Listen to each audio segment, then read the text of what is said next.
This is Meridian tonight. The headlines in the south: snatched to safety, emergency services rescue residents as the sea breaches defences and floods a huge caravan park.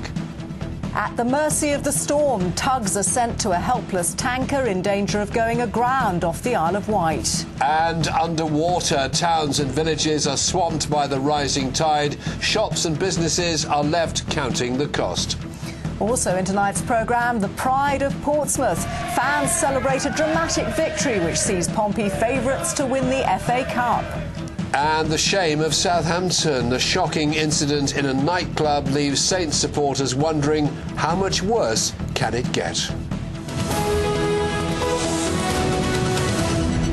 Good evening to you. Families rescued from a flooded caravan site, a desperate attempt to prevent a tanker going aground, a house wrecked by lightning, and there could be worse to come. The south is still clearing up after gale-force winds and torrential rain swept across the region. Another severe weather warning is in force for parts of Dorset. 15 flood warnings remain in place for coastal areas right along the south coast. Once again, it was Selsey which was among the worst hit by the storm. At high tide this afternoon, waves broke over the shingle bank, flooding the vast caravan site. Emergency services rescued dozens of people as a rescue helicopter hovered overhead. There were echoes of 1998 when Selsey was struck by a hurricane. Not so dramatic this time, but still a frightening experience for residents. It's the worst I've ever seen it, all the years I've been down here. Caravans are underwater, bungalows are underwater, cars. It's just... That's it. It's bad, really, down there. The fire brigade are getting quite a lot of people out down there with their boats and stuff like that, trying to do what they can do. But other than that, there's not a lot else anyone else can do. We normally get a little bit of flooding, but we didn't realise the sea wall was going to go. You know, especially now they was down there building a new one and everything else. But now it's the sea wall's gone. There's nothing you can do about it, is there? Selsey caravan dweller Wayne Doyle there. Now, as we said, Selsey, of course, no stranger to the strength of the elements, but really nowhere has escaped the force of the storm, as Andrew Pate now reports. The south coast took the brunt of the storm today. In the Solent, the Bembridge lifeboat was launched when a tanker dragged its anchor and ran aground. The vessel, with 13 crew on board, was eventually towed to calmer waters near Fawley. She initially ran aground and then bounced off. The waves obviously helped with that because there was quite a swell running, and she's now just drifted up to where she is and got her anchor established. The mother and her 3 daughters living in this house in Dorset weren't injured, but were understandably very shocked.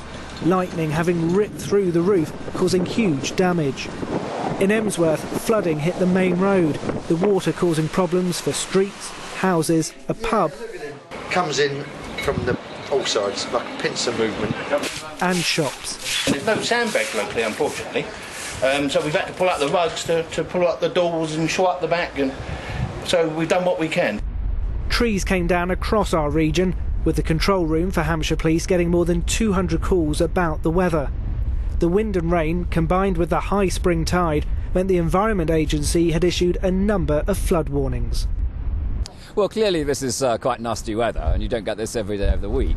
But climate change is going to mean that we get more of this kind of weather. And when we get it in conjunction with a high tide like we have today, then that is going to cause flooding problems, and we need to be prepared to take that in our stride. Brighton also received a battering.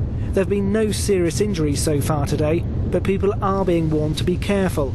The weather showing some of its might today, with this barn having been blown over. Reports suggesting it may have been hit by a twister.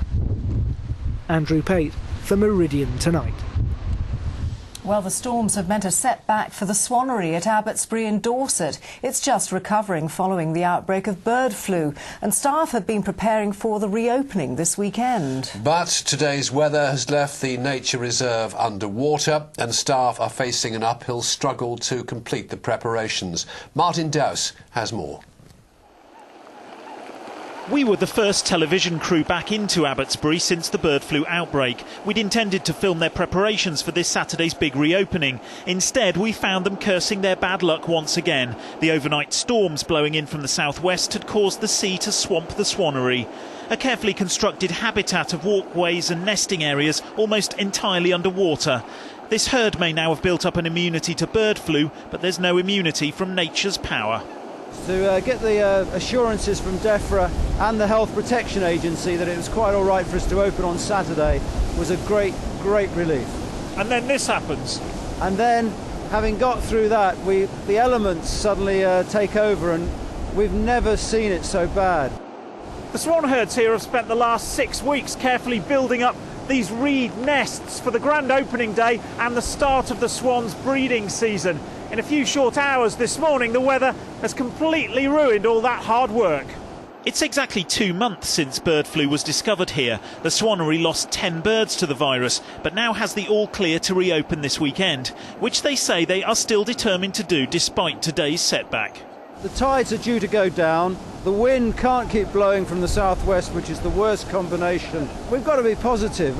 Now there comes a stage when all you can do is laugh and get on with it, isn't it? I mean, it can't get any worse. Martin Dowse in Abbotsbury for Meridian Tonight.